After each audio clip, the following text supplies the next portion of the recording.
മൃത്യുഞ്ജയോമ മന്ത്രത്തിന്റെ അർത്ഥം അറിയാവോ? എന്താണ്? ത്രയംബകമജാമഹേ സുഗന്ധിം പുഷ്ടിവർദ്ധനം.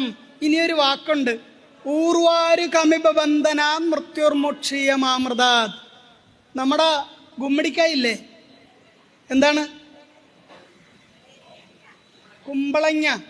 കുമ്പളങ്ങ വള്ളിയിലാണ് ഉണ്ടാവുക അല്ലേ, മരത്തിലല്ല, വള്ളിയിൽ. അതിങ്ങനെ ഭൂമിയിലേക്ക് കിടക്കും.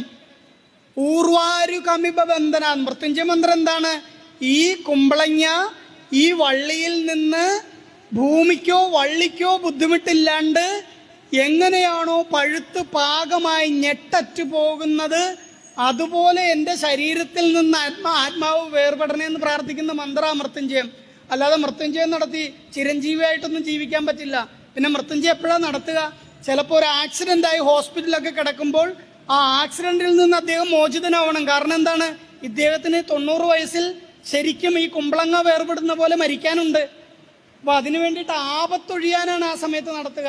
യഥാർത്ഥത്തിൽ മൃത്യുഞ്ജയ ഹോമം നടത്തുന്നതും മൃത്യുഞ്ജയ പൂജ നടത്തുന്നതും നിങ്ങൾ ആയുസ്സെത്തി മരിക്കാനാണ്. ഒരാളെയും ഉപദ്രവിക്കാതെ, ബെഡിൽ കിടക്കാതെ, പൂർണ്ണ ആരോഗ്യവതിയായി ആയുസ്സെത്തുമ്പോൾ മരിക്കണം. അപമൃത്യുവും വരാൻ പാടില്ല. അതിന് അപമൃത്യു ഉണ്ടാകാൻ പാടില്ല, അപകടമരണം ഉണ്ടാകാൻ പാടില്ല, ആശുപത്രി കിടന്ന് മരിക്കാൻ പാടില്ല. ഇതിനു വേണ്ടിയിട്ടാണ് മൃത്യുഞ്ജയ ഹോമം നടത്തുന്നത്. എത്ര പേർക്ക് അറിയാമായി?